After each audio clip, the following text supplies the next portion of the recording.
Halo teman-teman, kami dari kelompok 13 yang beranggotakan saya Irfan Hidayat, Rizal Maulana, dan Siti Rohmah. Kali ini kita akan membawa materi yang berjudul PPAT. Apa itu PPAT? Kepanjangan PPAT adalah Pejabat Pembuat Akta Tanah. PPAT adalah pejabat umum yang diberikan kewenangan untuk membuat akta atau autentik dalam perbuatan suatu hukum tertentu mengenai hak atas tanah atau hak milik atas suatu rumah. Pejabat pembuat akta tanah merupakan pejabat umum yang menjadi mitra instansi BPN guna membantu menguatkan atau mengukuhkan setiap perbuatan hukum atas bidang tanah yang dilakukan oleh subjek hak yang bersangkutan yang dituangkan dalam suatu akta autentik. Dasar Hukum PPAT. Dasar Hukum PPAT terdapat dalam Undang-Undang Nomor 5 Tahun 1960 tentang Peraturan Dasar Pokok-pokok Agraria. Pada pasal 20 ayat 2, pasal 20 ayat 2, pasal 28 ayat 3, pasal 35 ayat 3, dan pasal 43 Jo. Dan terdapat pula di PP nomor 40 tahun 1996 tentang hak guna, Undang-Undang Nomor 4 tahun 1996 tentang hak tanggungan atas tanah beserta benda-benda yang berkait dengan tanah. Jenis-jenis PPAT. Jenis PPAT terbagi menjadi dua bagian, yaitu PPAT sementara dan PPAT khusus. PPAT sementara adalah pejabat pemerintahan yang ditunjuk karena jabatannya untuk melaksanakan tugas PPAT dengan membuat akta-akta PPAT di daerah yang belum terdapat PPAT. PPAT khusus adalah pejabat BPN atau Badan Pertanahan Nasional yang ditunjuk karena jabatannya untuk melaksanakan tugas PPAT dengan membuat akta PPAT tertentu khusus dalam rangka pelaksanaan program atau tugas pemerintahan tertentu. Tugas dan wewenang PPAT.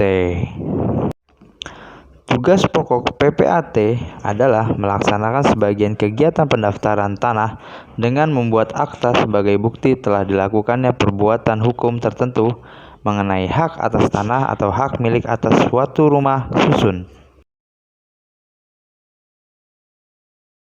Perbuatan hukum tersebut adalah seperti jual beli tanah, tukar menukar tanah, hibah tanah, pemasukan dalam perusahaan imbrok, pembagian hak bersama atas tanah, pembagian hak guna bangunan atau hak pakai atas tanah dan hak milik, pembagian hak tanggungan, dan pemberian kuasa memberikan hak tanggungan.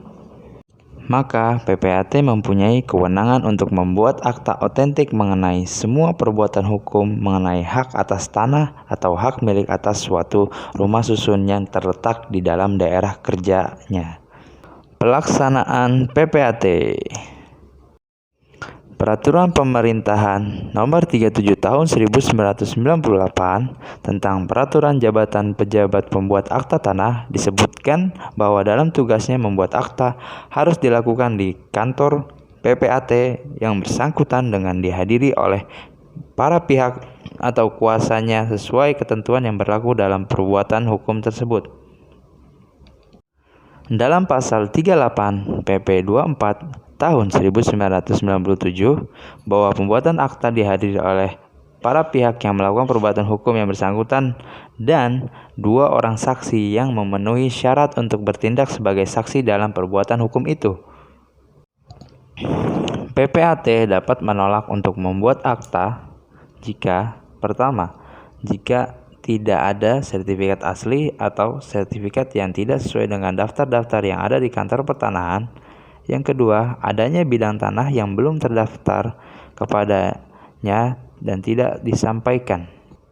A. Surat bukti hak atau surat sertifikat rata keterangan kepala desa atau kelurahan yang menyatakan bahwa yang bersangkutan menguasai bidang tanah tersebut selama 20 tahun tertentu atau lebih dalam Pasal 24 ayat 2. Surat keterangan dari kepala desa atau kelurahan yang menyatakan bahwa bidang tanah yang bersangkutan belum bersertifikat dari kantor pertanahan untuk tanah yang terletak jauh dari kedudukan kantor pertanahan bagi pemegang hak yang bersangkutan dengan dikuatkan oleh kepala desa atau kelurahan di wilayahnya. Objek perbuatan hukum yang bersangkutan sedang dalam sengketa mengenai data fisik dan atau data yuridisnya. Wilayah PPAT.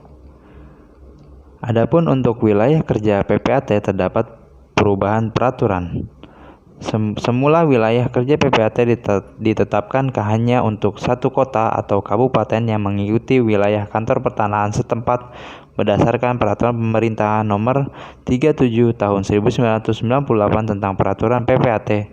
Tapi setelah munculnya Peraturan Pengganti Nomor 24 Tahun 2016, wilayah kerja PPAT diperluas menjadi satu provinsi.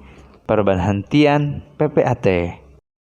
Hal ini berdasarkan pada Pasal 10 Peraturan Pemerintahan Nomor 24 Tahun 2016. Pasal ini mengatur tentang pemberhentian PPAT, yaitu PPAT yang diberhentikan oleh Menteri sebagaimana dimaksud dalam Pasal 8 ayat 1 huruf C terdiri atas A. Diberhentikan dengan hormat, B. Diberhentikan dengan tidak hormat, dan C. Diberhentikan sementara. PPAT diberhentikan dengan hormat sebagaimana dimaksud pada ayat 1 huruf A karena permintaan sendiri. Tidak lagi mampu menjalankan tugasnya karena keadaan kesehatan badan dan kesehatan jiwanya setelah dinyatakan oleh tim pemeriksaan kesehatan yang berwenang atas permintaan menteri atau kepala atau jabatan PPAT. PPAT diberhentikan dengan tidak hormat sebagaimana dimaksud pada ayat 1 huruf B karena melakukan pelanggaran berat terhadap larangan atau kewajiban sebagai PPAT atau dijatuhi pidana penjara berdasarkan putusan pengadilan yang telah memperoleh kekuatan hukum tetap atau melakukan tindakan pidana yang diancam dengan pidana penjara 5 tahun atau lebih. PPAT diberhentikan sementara sebagaimana yang dimaksud pada ayat 1 huruf C karena sedang dalam pemeriksaan pengadilan sebagai terdakwa suatu perbuatan pidana yang diancam dengan hukuman kurungan atau penjara paling lama 5 tahun atau lebih beratnya.